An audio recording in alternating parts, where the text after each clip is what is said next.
பொதுவா இந்த மூட்டு தேய்மானம் இல்ல இந்த ஆஸ்டியோ ஆர்த்ரைட்டிஸ்ல மூட்டு வலியில அவதிப்படுறவங்க கேட்கிற ஒரு காமனான கேள்வி என்னன்னா, சார் இந்த மூட்டு தேய்மானத்துக்கு ஒரு நிரந்தர சொல்யூஷன் இல்லையா, ஒரு பெர்மனன்ட் கியூர் இல்லையா அப்படின்னு சொல்லிட்டு தான் கேட்கிறாங்க. இப்போ நம்ம இந்த ஆஸ்டியோ ஆர்த்ரைட்டிஸ்ங்கிறது என்னன்னு புரிஞ்சுக்கிட்டோம்னா அதுக்கு நம்ம என்ன பண்ணலாம் அப்படிங்கறத நம்மளுக்கு புரிஞ்சுக்கும். இப்போ இந்த ஆஸ்டியோ ஆர்த்ரைட்டிஸ் இல்ல இந்த மூட்டு தேய்மானம்னா நம்ம வயதுனால வரக்கூடிய ஒரு மாற்றம்.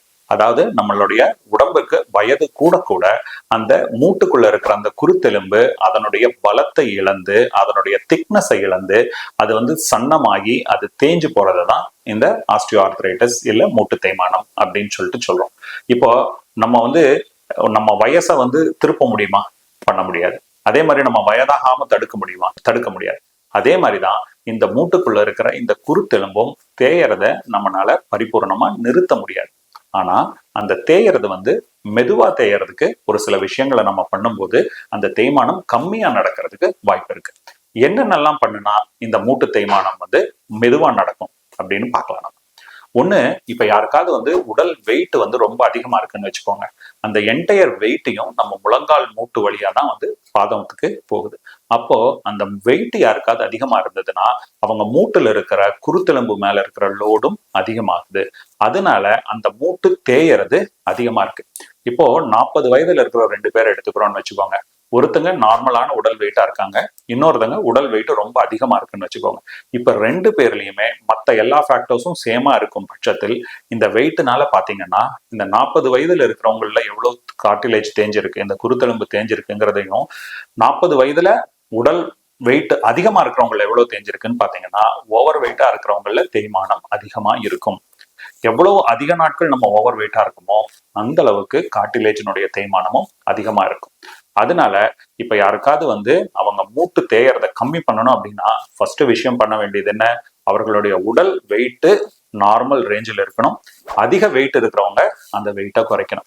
இப்ப யாருக்காவது ஆரம்ப ஸ்டேஜ்ல நீ பெயின் இருக்கு அப்படின்னா அவங்க பண்ணக்கூடிய ஒரு இம்பார்ட்டன்ட் திங் அவங்களுடைய நீயோட லாங் டேர்ம் ஹெல்த்துக்கு என்னது அப்படின்னு கேட்டா உடல் வெயிட்டை கரெக்டா மெயின்டைன் பண்றது. ஓவர் வெயிட்டா இருந்தாங்கன்னா அந்த வெயிட்டை குறைக்கிறது. இது மூலியமா அந்த கார்டிலேஜ் தேயறதை நம்ம சிக்னிபிகண்டா கம்மி பண்ண முடியும். அதே மாதிரி ஆல்ரெடி இருக்கிற அந்த மூட்டு வலியும் கண்டிப்பா சிக்னிபிகண்டா குறையும். ஸோ மோஸ்ட் இம்பார்ட்டன்ட் திங் நம்ம உடல் வெயிட்டை கரெக்டா மெயின்டைன் பண்றது. அடுத்த விஷயம் என்னது நம்ம மூட்டுக்கு ஹெல்ப் பண்ணும் அப்படின்னு பார்த்தோம்னா நம்ம அந்த மூட்டை சுத்தி இருக்கிற சதைகள், இந்த குவாட்ரிசெப்ஸ், ஹாம்ஸ்ட்ரிங் அப்படின்னு சொல்லுவோம். இந்த தொடையில் இருக்கின்ற சதை மசில்ஸை நம்ம ஸ்ட்ரென்தன் பண்ணி நல்லா பலமா வச்சுக்கிறப்போ என்ன ஆகும்னா நம்ம மூட்டுல இருக்கிற கார்டிலேஜ் மேல வர்ற ஸ்ட்ரெஸ்ஸினுடைய அளவு கம்மியா இருக்கும். அதாவது இப்போ நம்ம மசில்ஸ் எல்லாம் ஸ்ட்ராங்கா இருக்குன்னு வச்சுக்கோங்க. இந்த இம்பாக்ட் இன்ஜுரிஸ்ன்னு சொல்லுவோம். இப்போ நம்ம ஒரு இடத்துல குதிக்கிறோம் இல்ல ஒரு அன்இவன் சர்ஃபேஸ்ல கொஞ்சம் வேகமா நடக்கிறோம் அப்படிங்கிற பட்சத்தில் மசில் ஸ்ட்ராங்கா இருந்ததுன்னா நம்ம உடம்பு என்ன பண்ணும், அந்த பேலன்ஸை நல்லா மெயின்டைன் பண்ணிக்கும். நம்ம எந்த ஒரு வேலை செய்யறப்பவும் அதுக்கு மசில்ஸ்ல பலம் இருந்ததுன்னா கார்டிலேஜுக்குள்ள வர்ற இம்பாக்ட் கம்மியா இருக்கும். ஆனா இப்ப மசில்ஸ் வீக்கா இருந்ததுன்னா கார்டிலேஜ் மேலேயும் ஸ்ட்ரெஸ் வரும். அப்ப அந்த கார்டிலேஜ்ல தேய்மானம் வர்றதுக்கு வாய்ப்பு உண்டு. ஸோ 2வது இம்பார்ட்டன்ட் திங், நம்ம மூட்டு வலியை ப்ரிவென்ட் பண்றதுக்கும் மூட்டு தேய்மானம் கம்மியா நடக்கிறதுக்கும் என்ன பண்ணணும்னா நம்ம ரெகுலர் எக்ஸசைசஸ் பண்ணணும். ஓவரால் பாடிக்கும் எக்ஸசைஸ் பண்ணணும். அதே மாதிரி மூட்டை சுத்தி இருக்கின்ற மசில்ஸுக்கும் எக்ஸசைஸ் பண்றது ரொம்ப ரொம்ப ஒரு முக்கியமான விஷயம். அடுத்தது 3வது விஷயம் என்ன பண்ணலாம் அப்படின்னா, இது ஆல்ரெடி கொஞ்சம் தேய்மானம் இருக்கு, எனக்கு ஒரு சில வேலைகள் செஞ்சா வலி வருது அப்படிங்கிறவங்க பின் பண்ண வேண்டியது என்னன்னா, எந்தெந்த வேலைகள் செய்தா அவர்களுக்கு மூட்டுல வலி வருதோ அந்த வேலைகளை எல்லாம் குறைச்சிக்கணும்.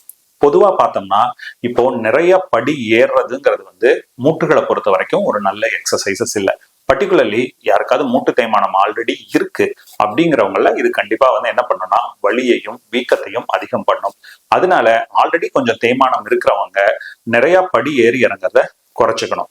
அதுக்காக படியே ஏறக்கூடாதான்னு கேட்டா இல்ல, அவசியமான பட்சத்தில் ஏறிக்கங்க.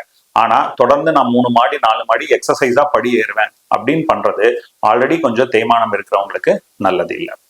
அதே மாதிரி இப்போ ரொம்பவும் தனிவான ஒரு சர்ஃபேஸ்ல உட்கார்றது. இப்ப நம்ம நார்மலா வீட்டுல இருக்கிற சேர் சோஃபாக்கள்ல, அதாவது வந்து ஒரு பிளாஸ்டிக் சேர் இருக்குன்னு வச்சுக்கோங்க, அதுல நம்ம 90 டிகிரி தான் முட்டி மடங்கும். ஆனா ஒரு சில நேரம் ரொம்ப மெதுவான சோஃபாவா இருக்கு, ரொம்ப லோ சோஃபாவா இருக்குன்னு வச்சுக்கோங்க, அதுல உட்கார்ந்துட்டு எந்திரிக்கிறப்ப மூட்டு தேய்மானம் இருக்கிறவங்களுக்கு அது என்ன பண்ணும்னா அந்த மூட்டுக்குள்ள கொஞ்சம் ஸ்ட்ரெஸ் அதிகம் பண்ணி அது மூலியமா வலியை ஏற்படுத்தும். இந்த வலி பர்டிகுலரா நம்ம மசில்ஸ்ல எனஃப் ஸ்ட்ரென்த் இல்ல, பலம் இல்லைங்கிற பட்சத்தில் இன்னும் அதிகமா இருக்கும். அதனாலதான் பாத்தீங்கன்னா நார்மலா லேடிஸ் அரௌண்ட் 45-50ல ஆல்ரெடி மூட்டு தேய்மானம் இருக்கிறவங்க அவங்க மசில்ஸுக்கும் ரெகுலரா எக்ஸசைஸ் பண்ணலைன்னா உட்காந்துட்டு எந்திரிக்கிறப்பதான் சார் எனக்கு ரொம்ப வலி, நான் உட்காந்துட்டே இருந்தா வலி இல்ல, நடந்தா கூட அவ்வளவு வலி இல்ல, ஆனா ஒவ்வொரு தடவையும் உட்கார்ந்து எந்திரிக்கிறப்ப எனக்கு ரொம்ப வலி அதிகமா இருக்கு அப்படின்னு சொல்லுவாங்க. அப்பனா என்னன்னா அந்த உட்கார்ந்து எந்திரிக்கிறப்ப ஒண்ணு நீக்குள்ளேயும் கொஞ்சம் ஸ்ட்ரெஸ் அதிகமாகுது, ரெண்டாவது அந்த மசில்ஸ்ல ஸ்ட்ரென்த் இல்லாதப்ப அந்த மசில்னாலையும் அந்த ஆக்டிவிட்டியை சப்போர்ட் பண்ண முடியல.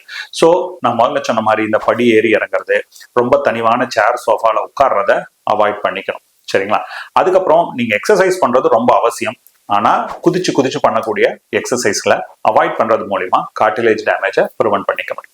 அடுத்து வேற என்ன பண்ணலாம் அப்படின்னு பாத்தீங்கன்னா, இப்ப இளம் வயதினருக்கு இப்ப எங்கேயாவது போறாங்க, மூட்டுல ஏதாவது ஒரு அடிபடுதுன்னு வச்சுக்கோங்க, இப்ப உள்ள இருக்கிற மெனிஸ்கஸ் அப்படின்னு ஒரு ஷாக் அப்சார்பர் இருக்கு. அதாவது நான் முதல்லயே சொன்னேன், இந்த 2 எலும்புகளுக்கும் நடுவுல இன்னொரு இந்த குருத்தெலும்பு இருக்கு, ஒவ்வொரு எலும்பினுடைய முனையிலும். அதுக்கு நடுவுல பாத்தீங்கன்னா இந்த இடத்துல இந்த மெனிஸ்கஸ் அப்படின்னு சொல்ற இந்த குருத்தெலும்பு இருக்கு. இது வந்து ஒரு ஷாக் அப்சார்பர். இந்த 2 மூட்டோட எண்டுல இருக்கிற இந்த கார்டிலேஜுக்கும் இம்பாக்ட் வராம தடுக்கிறது தான் இந்த மெனிஸ்கஸ்ங்கிறதுனுடைய வேலை. இப்ப யாருக்காவது ஒரு மெனிஸ்கஸ்ல இன்ஜுரி இருக்குன்னு வச்சுக்கோங்க, அந்த மெனிஸ்கஸ் இன்ஜுரியை ட்ரீட் பண்ணாம விட்டாலும் அதனால ஆர்த்தரைட்டிஸ் வர்றதுக்கு ரொம்ப ரொம்ப வாய்ப்பு அதிகம். அதனால யாருக்காவது வந்து ஒரு அடிபட்டு அது மூலியமா அவங்களுக்கு மெனிஸ்கல் டேர் இருக்கு. இப்ப மெனிஸ்கல் டேருங்கிறத வந்து நம்ம கிளினிக்கல் எக்ஸாமினேஷன் பிளஸ் எம்ஆர்ஐ வச்சு நம்ம டயக்னோஸ் பண்ணுவோம். அப்படி இருக்கிறவங்களுக்கு, மெனிஸ்கல் டேர் இருக்கிறவங்களுக்கு, அடிபட்டு வரக்கூடிய இந்த மெனிஸ்கல் டேருக்கு நம்ம அதை ரிப்பேர் பண்ணி அந்த மெனிஸ்கஸை ஹீல் பண்ணிட்டோம்னா அது மூலியமாவும் நம்ம ஆர்த்தரைட்டிஸ் வர்றதை தடுக்க முடியும். அதே மாதிரி மூட்டுல இருக்கிற ஏதாவது லிகமெண்ட்டுகள்ல அடிபட்டு இருந்ததுனாலும் அதற்கு கரெக்டான டயத்துல ட்ரீட்மெண்ட் எடுத்துக்கிட்டோம்னாலும் நம்ம இந்த ஆர்த்தரைட்டிஸ் வராம தடுத்துக்க முடியும்.